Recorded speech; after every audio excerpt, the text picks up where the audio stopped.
Hello dear student, उम्मीद करता हूँ कि आप सब अच्छे और ठीक होंगे और अपनी पढ़ाई और एंट्रेंस की तैयारी बहुत ही ज़ोर शोर से कर रहे होंगे और प्रिपरेशन बहुत ही अच्छी तरीके से चल रही होगी आपकी। तो इसी के साथ मैं लेके आया हूँ आप सबके लिए 10 कॉन्सेप्ट का ये वीडियो सीरीज, जहाँ पे डेली बेसिस पे इसी यूट्यूब चैनल पे मेरे ही द्वारा वीडियो अपलोड की जाएगी। यहाँ पे हम बात करेंगे 10 कॉन्सेप्ट की, जहाँ से आपको कम से कम एक कॉन्सेप्ट से 5-6 क्वेश्चन बन जाएंगे आपके MCQ के। तो चैनल को सब्सक्राइब कर दीजिए, वीडियो को लाइक कर दीजिए और अपने दोस्तों में हो सके तो शेयर भी कर दीजिए। मीन्स शेयरिंग एंड केयरिंग, आप आगे बढ़िए और दोस्तों को साथ में लेके बढ़िए।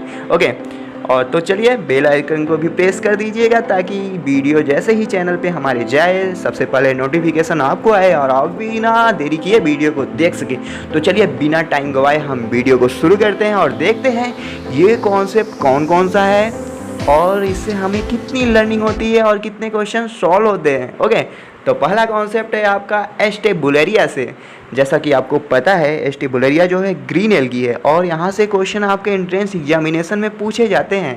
तो एस्टेबुलेरिया से 4-5 पॉइंट मैंने यहाँ निकाले हैं जो आप सबके लिए लेके आए हैं। तो एस्टेबुलेरिया के बारे में बोला जाता है it is a largest algae, green algae, largest green algae, जिसका जो होता है प्लांट बॉडी 10 सेंटीमीटर लॉन्ग होता है। तो याद रखिए कि यूनिसेलुलर ग्रीन एल्गी जो है वो एस्टेबुलेरिया है।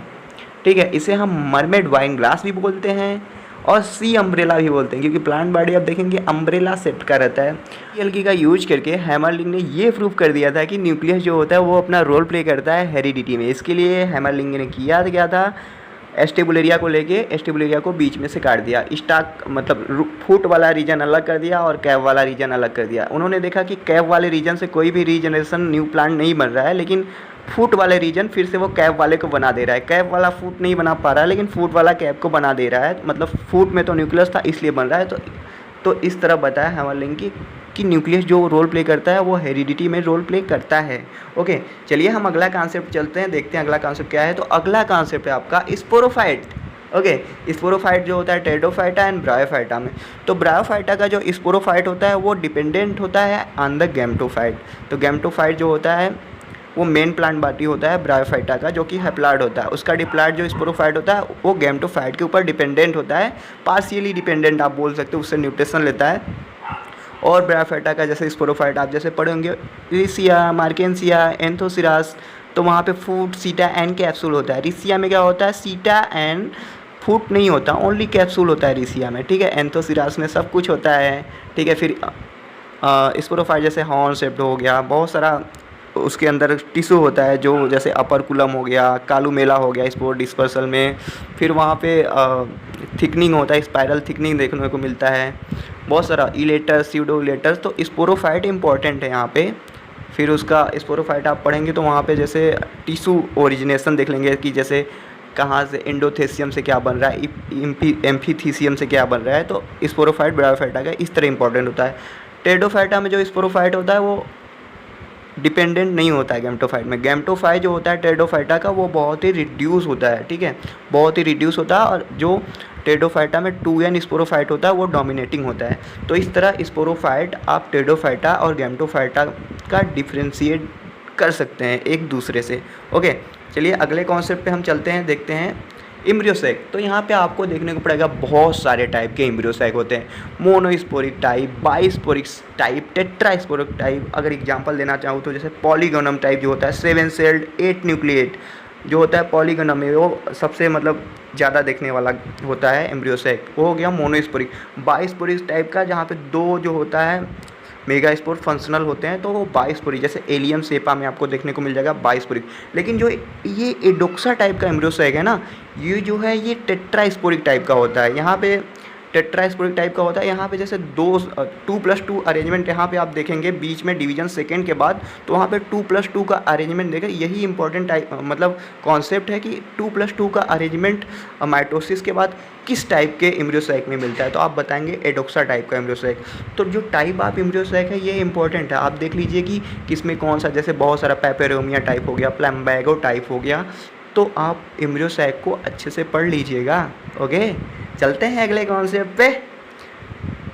तो बोला जाता है कि टेरिडोफाइटा का जो लीफ होता है वो डुअल फंक्शन परफॉर्म करता है। एक फंक्शन है रिप्रोडक्शन और दूसरा है फोटोसिंथेसिस। अरे भैया कैसे जिम्नोस्पर्म में भी तो देखा जाता है आपका कॉन्सोन्स जो कि लीफ का ही होता है, लेकिन नहीं, देखिए टेरिडोफाइटा में जो लीव्स होता है ना, लिप्स, जिसे लिप्स के नीचे जो होता है ना वो सोराई मिलता है। लीफ के जो होता है एबैक्सियल सरफेस पे वहाँ पे सोरस जो जिसे इंडुसिया कवर करके रखती है, प्रोटेक्ट करती है, तो वो लीव्स जो होता है उसके नीचे सोरस, तो लिप्स जो है ऊपर से फोटोसिंथेसिस और नीचे सोराई है, तो रिप्रोडक्शन भी कर रहा है। जिम्नोस्पर्म को आप ऐसे कर सकते हैं, जिम्नोस्पर्म में जो लीफ होता है और कोन होता है ना वो डिफ्रेंशिएट होता है एक दूसरे से, और टेरिडोफाइटा में ऐसा नहीं होता। लीव्स एकदम विजिबल पूरा नहीं होता, वो कोन्स के फॉर्म में होता है, स्टोबिलस के फॉर्म में होता है।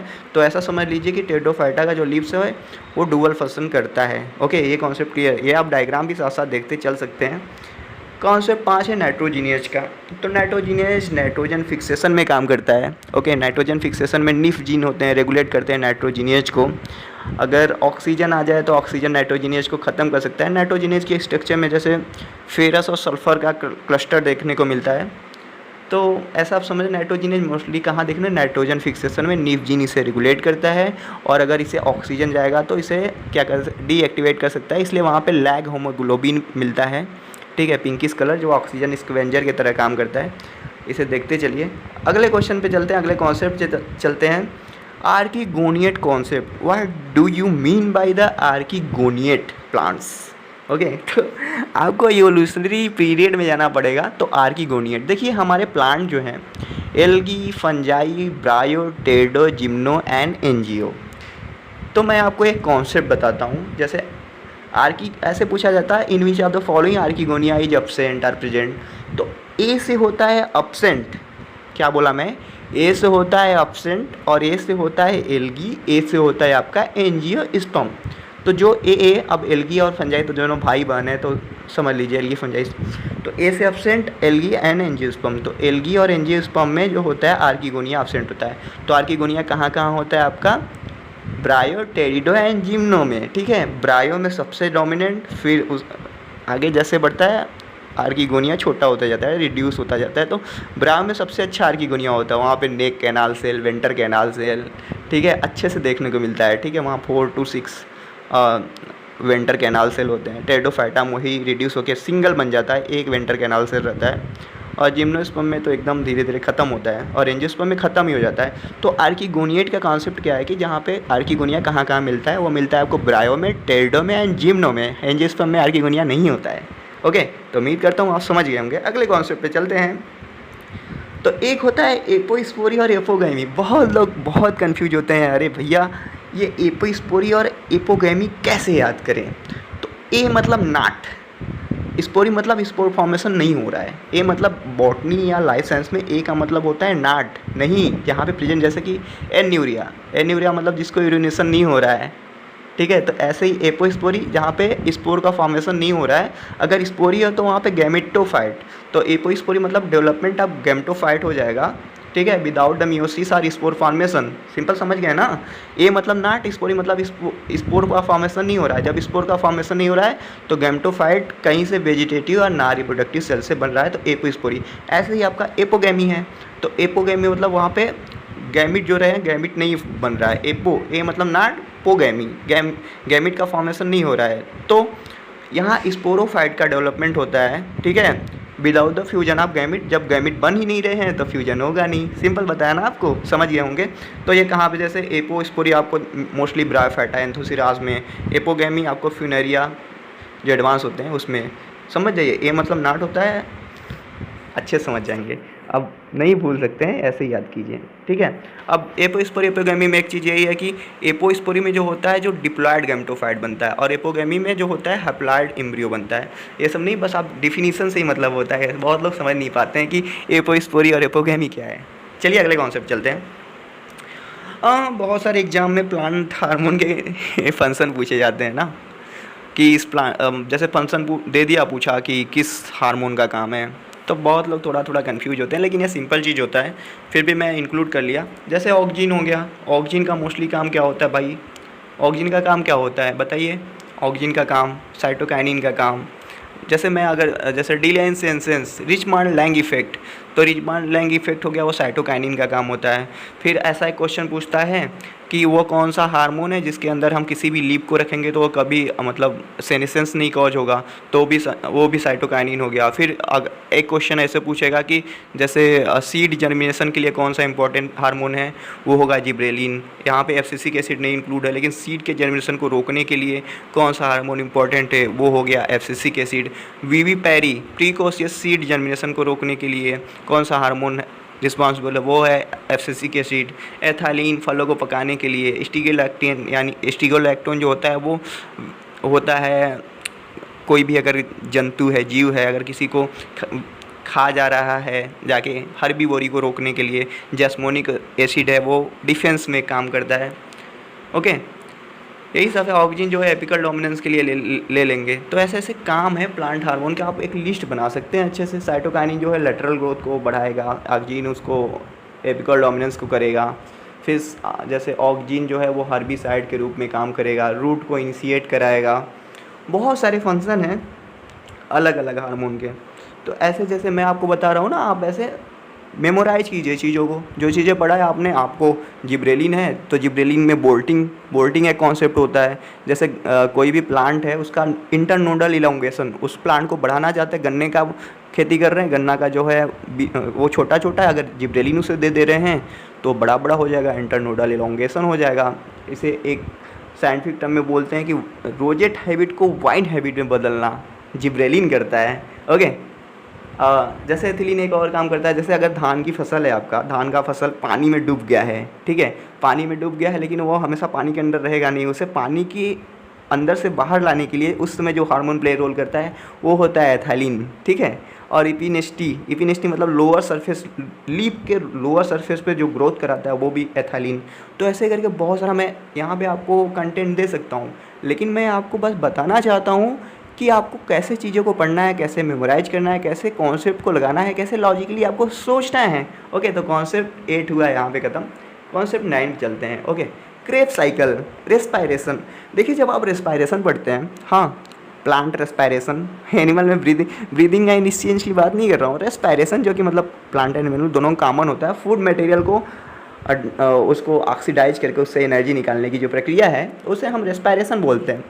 तो सबसे पहले होता है क्या है, ग्लाइकोलिसिस होगा, ग्लाइकोलिसिस में पायरुविक एसिड बन गया। फिर उसका क्या होता है, डीकार्बोक्सिलेशन, ऑक्सीडेटिव डीकार्बोक्सिलेशन हो गया, आपका एस्टिल को एंजाइम ए बन गया। तो देखिए ऊपर से यहाँ आ रहा है ना एस्टिल को एंजाइम ए। अब एक क्रेब्स साइकिल में एंटर किया, फिर वो ऑक्जेलो एसीटेट से बाइंड होकर बनाता है साइट्रिक एसिड, फिर वो आइसोसाइट्रिक। तो मैं आपको ये साइकिल इसलिए दिखा रहा हूँ ताकि आप समझ पाएँ कि इससे क्वेश्चन क्या बनता है कि कितने एटीपी बन रहे हैं। डायरेक्ट देखिए यहाँ पे एक, यहाँ से सक्सिनिल को एंजाइम है, नीचे देखिए उससे सक्सिनेट बन रहा है, तो वहाँ पे एक डायरेक्ट जीटीपी बन रहा है। तो वो जो है एक जीटीपी जो एटीपी के बराबर होता है। यहाँ पे 3 NADH2 बनते हैं। अब ये इलेक्ट्रॉन ट्रांसपोर्ट में जाके 3 त्रिके 9, अब तो 2.5 का कॉन्सेप्ट चलता है, तो आप वैसे समझ सकते हैं। फिर यहाँ एक FADH2 बनता है, यानी 2, यहाँ से 2 ATP FADH2 से। तो इसको अब यहाँ से जितने भी आपको ये रिड्यूसिंग पावर निकलेंगे NADH2 या FADH2, इसको इलेक्ट्रॉन ट्रांसपोर्ट का यूज करके इससे ATP निकाला जाएगा। तो आप यहाँ समझ लेते 3 NADH2 है, तो 3 त्रिक 9, 9 2 11, 1 12, ठीक है, 12 ATP ऐसे निकाल लेते हैं। तो बस अब इसको याद करने के लिए क्या ट्रिक है, जैसे citric acid, isocitric acid, alpha ketoglutaric acid, succinyl coenzyme में succinic acid, fumaric acid, malic acid, oxaloacetic acid. देखिए KEOKSSFMO। अब पेंसिल तो काम नहीं कर रहा है, जैसे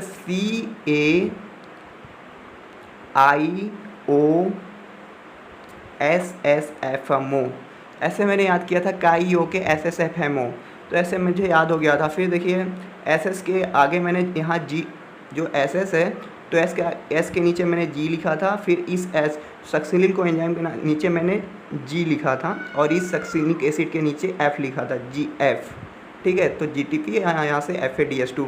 तो आप अपने से ट्रिक भी बना सकते हैं कोई भी साइकिल याद करने के लिए, और पूरा याद करने की आपको ज़रूरत नहीं होती है, ठीक है। ईजिली आप समझ सकते हैं चीज़ों को। तो ये क्रेब्स साइकिल से बस इतना पूछा जाता है, भाई कितना ATP लगता है, कितना CO2 लगता है, इवॉल्व कितना होता है, यही सारी चीज़ें हैं। बहुत सारी चीज़ें सिंपल है, आपको उतना सोचने की ज़रूरत नहीं। जैसे अभी देखिए यहाँ सक्सिलिल को इसका इंटरमीडिएट जैसे अल्फ़ा कीटोग्लूटरिक एसिड से आप क्या क्या बना सकते हैं। सक्सिलिल को एंजाइम में से आप क्लोरोफिल बना सकते हैं। ये चीज़ें पता होना चाहिए आपको। आगे पढ़ेंगे जैसे मैलिक एसिड, ये सारे जो इंटरमीडिएट है इसे हम एम्फीबोलिक पाथवे बोलते हैं। तो जितने भी इंटरमीडिएट बनते हैं ये नहीं कि डायरेक्ट चल रहा है ऐसे साइकिल, नहीं भाई, यहाँ से ये इंटरमीडिएट निकल के किसी दूसरे साइकिल में एंटर कर सकते हैं और दूसरे साइकिल का प्रोडक्ट, ऐसा नहीं कि एस्टिल को एंजाइम आके ऑक्जिलो एस्टेट से ही ज्वाइन कर रहा है, नहीं, ऐसा नहीं है। आपको अल्फ़ा कीटोग्लूटरिक एसिड कहीं से आके इस साइकिल को ज्वाइन कर सकता है। ठीक है, समझ में आ रहा है ना। अगले कॉन्सेप्ट चलते हैं, कॉन्सेप्ट नंबर 10 स्पेसिएशन। ठीक है, यहाँ से क्वेश्चन आता है, एक्चुअली ये इवोल्यूशन इकोलॉजी का पोर्शन है, यहाँ से भी क्वेश्चन आता है। स्पेसिएशन मतलब होता है formation of the new species. कोई भी स्पीसीज एग्जिस्ट करता है कहीं पे, वहाँ पे म्यूटेशन हो जा रहा है, रैंडम मैटिंग हो रहा है, कोई भी चीज़ हो रहा है कि जेनेटिक ड्रिफ्ट हो जा रहा है, किसी भी वजह से अगर वहाँ पे नया स्पीसीज नया कैरेक्टर के साथ फॉर्म हो रहा है तो उसे हम बोलते हैं स्पेसिएशन। मोस्टली स्पेसिएशन हम दो टाइप का हमारे लिए इम्पॉर्टेंट है, सिम्पैट्रिक और एलोपैट्रिक। लेकिन यहाँ पे जैसे पेरीपैट्रिक, पैरापैट्रिक, सिबलिंग स्पीसीज, बहुत सारे स्पीसीज आ जाएंगे। तो सिम्पैट्रिक की हम बात करते हैं। सिम्पैट्रिक जैसे मान लीजिए आपके रूम में, आपके घर में आपके साथ बहुत लोग रहते हैं, ठीक है, आपकी फैमिली रहती है, ऐसे नहीं, खरगोश की बात करता हूँ।